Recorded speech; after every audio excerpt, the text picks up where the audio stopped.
ಇನ್ನು ಬಿಹಾರ ತೀರ್ಪಿಗೆ ಸಂಬಂಧಪಟ್ಟಂತೆ ನ್ಯೂಸ್ ಫಸ್ಟ್ ಜೊತೆ ಮಾತನಾಡಲಿಕ್ಕೆ ರಾಜ್ಯದ ವಿಧಾನಸಭೆಯ ವಿಪಕ್ಷ ನಾಯಕರಾಗಿರುವಂತಹ ಆರ್ ಅಶೋಕ್ ಜಾಯ್ನ್ ಆಗಿದ್ದಾರೆ. ಅಶೋಕ್ ಅವರೇ ನಮಸ್ಕಾರ, ನಾನು ಮಧುಸೂದನ್ ಮಾತಾಡ್ತೀನಿ. ನಮಸ್ಕಾರ ಮಧು ಅವರೇ, ಹೇಳಿ. ಏನು ಹೇಳ್ತೀರಿ? ಅಭೂತಪೂರ್ವವಾದಂಥ ಗೆಲುವು, ನಿರೀಕ್ಷೆಗೂ ಮೀರಿದಂಥ ಗೆಲುವು ಸ್ಥಾನಗಳಲ್ಲಿ ಇವತ್ತು NDA ಮಿತ್ರ ಪಕ್ಷಗಳ ಅಭ್ಯರ್ಥಿಗಳು ಶಾಸಕರಾಗಿ ಬಿಹಾರ ವಿಧಾನಸಭೆಯನ್ನು ಪ್ರವೇಶ ಮಾಡ್ತಾ ಇದ್ದಾರೆ.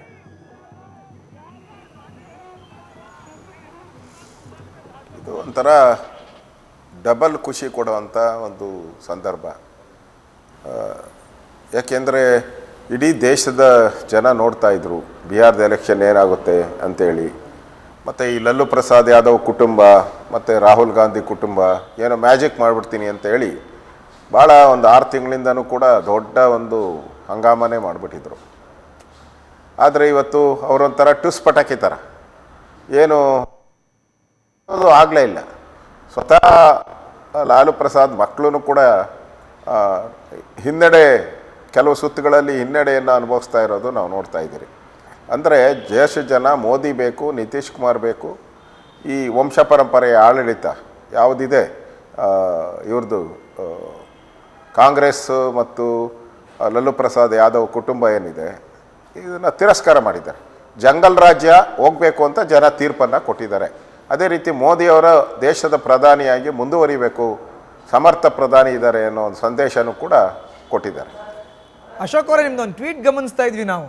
ಬೆಳಗ್ಗೆ ತಾವೇ ಟ್ವೀಟ್ ಮಾಡಿರುವಂಥದ್ದು, ರಾಹುಲ್ ಗಾಂಧಿ ಅವ್ರಿಗೆ ಶತಕದ ಸೋಲಿನ ಸರ್ದಾರ ಅಂತ ಉಲ್ಲೇಖ ಮಾಡಿದಿರಿ.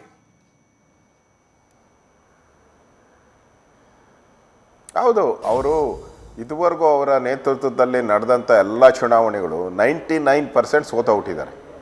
ಒಂಥರ ಕಾಂಗ್ರೆಸ್ಗೆ ಅವರು ಬೇಡವಾದಂಥ ನಾಯಕ, ಆದರೆ ವಿಧಿ ಇಲ್ಲ ಅವ್ರಿಗೆ. ಅವ್ರ ಕುಟುಂಬ ಬಿಟ್ಟು ಬೇರೆಯವ್ರನ್ನ ಮಾಡೋಕ್ಕೆ ಆ ಶಕ್ತಿನೇ ಇಲ್ಲ ಅವ್ರಿಗೆ, ಪಾರ್ಟಿಗೆ. ಆ ದೃಷ್ಟಿಯಿಂದ ನನಗನ್ಸುತ್ತೆ ಅವರು ಕಾಂಗ್ರೆಸ್ಸನ್ನು ಒಂದು ರೀತಿ ದುಸ್ಥಿತಿಗೆ ತಂದಂಥ ಒಬ್ಬರು.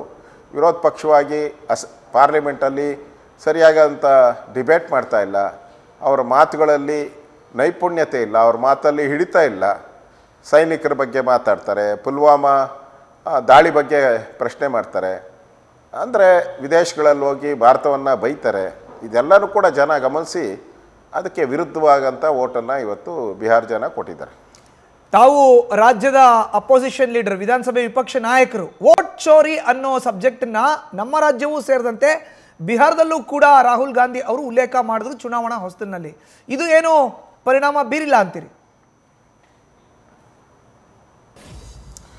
ಇದು ಅಳಸಲು ನಾಣ್ಯ, ಅಳಸಲು ಥರ ಇದೆಲ್ಲ ಹೇಳಿ ಹೇಳಿ ಹೇಳಿ ಹೇಳಿ ಯಾರನ್ನೂ ಇದ್ರ ಬಗ್ಗೆ ಗಮನನೇ ಹರಿಸ್ತಾ ಇಲ್ಲ. ವೋಟ್ ಚೋರಿ ಅನ್ನೋದು, ಎಲೆಕ್ಟ್ರಾನಿಕ್ ವೋಟಿಂಗ್ ಮಿಷಿನ್ ಸರಿ ಇಲ್ಲ ಅಂತ ಹೇಳೋದು, ಇದು ಹೇಳಿ ಹೇಳಿ ಹೇಳಿ ಅಳಸ್ಲಾಗ್ಬಿಟ್ಟಿದೆ. ಯಾರು ಅದನ್ನು ನಂಬ್ತಾನೆ ಇಲ್ಲ, ಆದರೂ ಇವ್ರು ಬಿಡ್ತಾನೆ ಇಲ್ಲ ಅದನ್ನು. ಈಗ ಯಾರು ತಂದವರು? ಕಾಂಗ್ರೆಸ್ ಅವರು ತಂದವರು, ಮನಮೋಹನ್ ಸಿಂಗ್ ಸರ್ಕಾರದಲ್ಲಿ ತಂದಿದ್ದು, ಅವ್ರು ಕೂಸಿದು. ಈಗ ಅದೇ ಸರಿ ಇಲ್ಲ ಅಂತ ಹೇಳ್ತಾರೆ, ವೋಟ್ ಚೋರಿ ಅಂತ ಹೇಳ್ತಾರೆ. ಈಗ ಕರ್ನಾಟಕದಲ್ಲಿ ಗೆದ್ದಿದ್ದಾರಲ್ಲ 136 ಸೀಟು, ಹಂಗಾರೆ ಅವರು ವೋಟ್ ಚೋರಿ ಮಾಡಿದ್ದಾರಾ?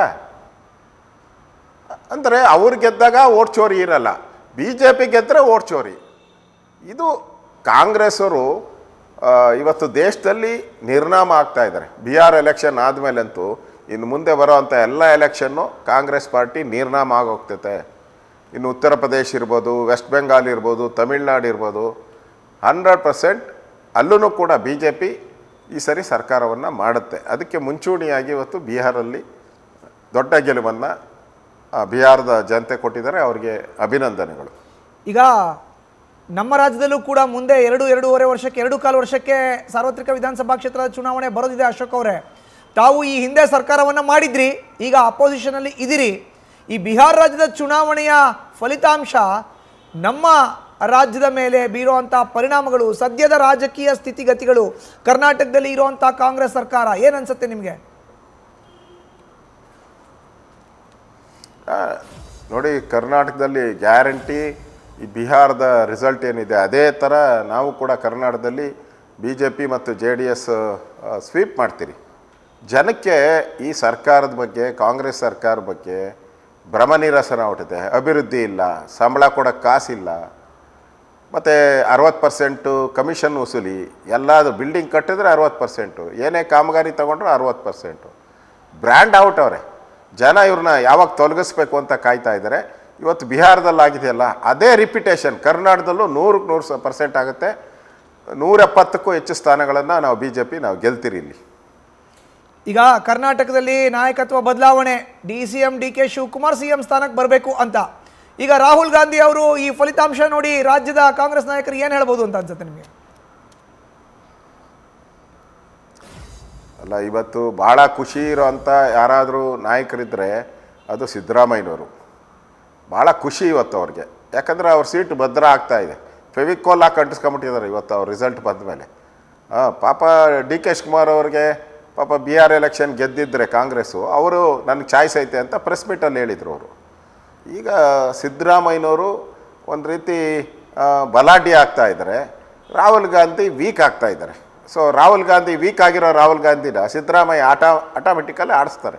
ಯಾಕಂದರೆ ಹಿಂದೆ ಸಿದ್ದರಾಮಯ್ಯನವರು JDS ಇರ್ಬೋದು, JDU ಎಲ್ಲ ಪಾರ್ಟಿನ ಆಡಿಸಿದ್ದಾರೆ. ಅವ್ರಿಗೆ ಕಾಂಗ್ರೆಸ್ಸನ್ನು ಆಟ ಆಡಿಸೋದು ಏನು ದೊಡ್ಡ ಕೆಲಸ ಅಲ್ಲ. ಈಗ ಈ ರಿಸಲ್ಟ್, ಬಿಹಾರ್ ರಿಸಲ್ಟು ಸಿದ್ದರಾಮಯ್ಯನ ಇನ್ನಷ್ಟು ಗಟ್ಟಿ ಮಾಡುತ್ತೆ. BJP ಮನೆಯೊಂದು 3 ಬಾಗಿಲು ಅನ್ನೋ ಥರ ಆಗಿದೆ. BJP ಅವ್ರೇನ್ರಿ ನಮ್ಗೆ ಹೇಳೋದು ಈ ಚುನಾವಣೆ ಫಲಿತಾಂಶ ನಮಗೆ ಏನು ಎಫೆಕ್ಟ್ ಮಾಡಲ್ಲ ಅನ್ನೋದು ರಾಜ್ಯ ಕಾಂಗ್ರೆಸ್ ನಾಯಕರ ಮಾತು. ಅಶೋಕ್ ಅವರೇ,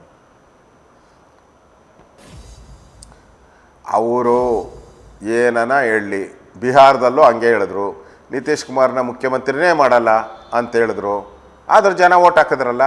ಹಂಗೆ ಇಲ್ಲಿ ನಮ್ಮ ಕರ್ನಾಟಕದಲ್ಲೂ ಅಷ್ಟೇ, ಅವ್ರು ಏನೇ ಹೇಳಿದ್ರು ಹೋದ ಸರಿ ಅವರೆಲ್ಲ ಹೇಳಿದ್ರಲ್ಲ 40% ಸರ್ಕಾರ ಅಂತ, ಪ್ರೂವ್ ಮಾಡೋಕ್ಕೆ ಆಗಿಲ್ಲ ಅವ್ರ ಕೈಲಿ. ಅಂದರೆ ಜನ ಅರ್ಥ ಆಗ್ಬಿಟ್ಟಿದೆ, ಕಾಂಗ್ರೆಸ್ ಸುಳ್ಳು ಹೇಳ್ತಾರೆ ಅಂತ ಹೇಳ್ಬಿಟ್ಟು ಅರ್ಥ ಆಗ್ಬಿಟ್ಟಿದೆ ಜನಕ್ಕೆ. ಗ್ಯಾರಂಟಿ ಈ ಸರ್ಕಾರ ತೊಲಗಲಿ ಅಂತ ಈಗಲೇ ಇವತ್ತು ಚುನಾವಣೆ ನಡೆದ್ರೆ ಇವತ್ತು BJP ಗೆದ್ದುಬಿಡ್ತದೆ. ಆ ಪರಿಸ್ಥಿತಿ ಇವತ್ತು ಕರ್ನಾಟಕ ರಾಜ್ಯದಲ್ಲಿ ಇದೆ. ನೋಡಿ, ಮಧ್ಯದಲ್ಲಿ ಇಂಟರಪ್ಟ್ ಮಾಡ್ತಾ ಇದ್ದೀನಿ ಅಶೋಕ್ ಅವರೇ. ಈಗ ಕಾಂಗ್ರೆಸ್ ರಿಸಲ್ಟ್ ಹೆಂಗಿದೆ ಅಂದರೆ, ಮಹಾಗಠಬಂಧನಲ್ಲಿ ಅವ್ರು ಚುನಾವಣೆ ಎದುರಿಸಿದ್ರಲ್ಲ, ಅಂದರೆ ಬಿಹಾರದಲ್ಲಿ ಕೇವಲ ಒಂದೇ ಒಂದು ಸ್ಥಾನದಲ್ಲಿ ಮಾತ್ರ ಕಾಂಗ್ರೆಸ್ ಇವಾಗ ಮುನ್ನಡೆನ ಸಾಧಿಸ್ತಾ ಇರೋದು. ಇಷ್ಟೊತ್ತು 2, 3, 4, 5 ಅಂತಾದರೂ ನಂಬರ್ ಇತ್ತು, ಈಗ ಒಂದೇ ಒಂದು ಕ್ಷೇತ್ರದಲ್ಲಿದೆ. ಅಲ್ಲ, ಸ್ವತಃ ಲಲ್ಲೂ ಪ್ರಸಾದ್ ಯಾದವ್ ಮಕ್ಕಳು ಇಬ್ಬರೂ ಸೋಲ್ತಾ ಇದ್ದಾರೆ ಅಂತ ನನಗೆ 1 ಗಂಟೆಯಿಂದ ಮಾಹಿತಿ ಬಂದಿತ್ತು. ಅಂದರೆ ಕಾಂಗ್ರೆಸ್ಸು ಮುಳುಗೋಗ್ತೈತೆ. ಅವರು ಡಬಲ್ ಡಿಜಿಟ್ಗೆ ಹೋಗೋಕೆ ಆಗಿಲ್ಲ, ಕಾಂಗ್ರೆಸ್ಸು ಡಬಲ್ ಡಿಜಿಟ್ಗೆ ಹೋಗ್ತಾ ಇಲ್ಲ. ಇವ್ರಿಗಿಂತ ಲೆಫ್ಟ್ ಪಾರ್ಟಿನೇ ಸ್ವಲ್ಪ ಮುಂದೆ ಇದ್ದಂಗೆ ಕಾಣಿಸ್ತಾ ಇದೆ. ಹೌದು, ಅವರು ಲೆಫ್ಟ್ ಪಾರ್ಟಿ ಇದೆ. ಲಲ್ಲೂ ಜೊತೆ ಅಲಯನ್ಸ್ ಇಲ್ಲ ಅಂದಿದ್ರೆ ಕಾಂಗ್ರೆಸ್ 0. ಈಗ RJD 25, ಕಾಂಗ್ರೆಸ್ 1, ಲೆಫ್ಟ್ 3. ಹೌದು, ಒಂದೂ ಹೊಟ್ಟೋದ್ರೆ ಇನ್ನೂ ಖುಷಿ. ಈ ಕಾಂಗ್ರೆಸ್ ಆ 1 ಬರಬಾರ್ದು, 0 ಆಗಬೇಕು. ದೇಶದ ಜನ ಸರಿಯಾಗಿ ಬುದ್ಧಿ ಕಲಿಸಿದ್ದಾರೆ ಅಂತೇಳಿ ಅರ್ಥ ಆಗ್ತೈತೆ. ಈ ರಾಹುಲ್ ಗಾಂಧಿ ಹುಡುಗಾಟದ ಹುಡುಗ ಅಂತೇಳಿ ಪಕ್ಕ ಕನ್ಫರ್ಮ್ ಆಗೋತೈತೆ. ನನಗನ್ಸುತ್ತೆ ರಾಹುಲ್ ಗಾಂಧಿ ಇಷ್ಟೆಲ್ಲ ಆದಮೇಲೆ ರಾಜೀನಾಮೆ ಕೊಟ್ಟು ಮನೆಗೆ ಹೊರಡೋದು ಬೆಸ್ಟು. ಬೇರೆ ಯಾರಾದರೂ ಕಾಂಗ್ರೆಸ್ ಅಧ್ಯಕ್ಷರಾಗೋದು ಒಳ್ಳೆಯದು. ರಾಹುಲ್ ಗಾಂಧಿ ಕೈಲಿ ಆಗ್ತಾ ಇಲ್ಲ, ಎಲ್ಲ ಎಲೆಕ್ಷನ್ ಸೋಲ್ತಾ ಇದ್ದಾರೆ. ಇನ್ನು ಒಂದು 15 ದಿನ ಫಾರಿನ್ಗೆ ಹೋಗ್ತಾರೆ, ಅಲ್ಲಿರ್ತಾರೆ, ಆಮೇಲೆ ತಿರುಗಿ ಯಾವಾಗ ಬರ್ತಾರೋ ಗೊತ್ತಿಲ್ಲ. ಅವರು ಒಂಥರ ಹುಡುಗಾಟದ ರಾಜಕಾರಣಿ. ಅವ್ರಿಗೆ ಸೀರಿಯಸ್ನೆಸ್ ಇಲ್ಲ, ಸೀರಿಯಸ್ ಪಾಲಿಟಿಷಿಯನ್ ಅಲ್ಲ. ಈ ಕಾಂಗ್ರೆಸ್ ಅವ್ರಿಗೆ ಅವ್ರ ಕುಟುಂಬ ಬಿಟ್ಟರೆ ಬೇರೆ ಗತಿ ಇಲ್ಲ ಇವರಿಗೆ. ಆ ಗತಿ ಇಲ್ದಿದ್ದಕ್ಕೆ ಹೋಗಿ ಅವ್ರ ಕಾಲ ಹತ್ರ ಬಿದ್ದಿದ್ದಾರೆ. ಅವರು ಇದನ್ನು ಉಪಯೋಗ ಮಾಡಿಕೊಂಡು ಅವ್ರಿಗೂ ಮನಸ್ಸಿಗೆ ಬಂದಂಗೆ ರಾಜಕೀಯದಲ್ಲಿ ಓಡಾಡ್ತಾ ಇದ್ದಾರೆ ಅಷ್ಟೇ. ನನಗನ್ಸುತ್ತೆ 0 ಆದರೆ ನಿಜಕ್ಕೂ ದೇಶಕ್ಕೊಂದು ಮೆಸೇಜ್ ಹೋಗ್ತೈತೆ. ನಾನು ಬಯಸ್ತೀನಿ ಅದು 0 ಆಗಲಿ ಅಂತ. ನ್ಯೂಸ್ ಫಸ್ಟ್, ನಿರ್ಭೀತಿಯಿಂದ ನಿಮ್ಮ ಪರವಾಗಿ.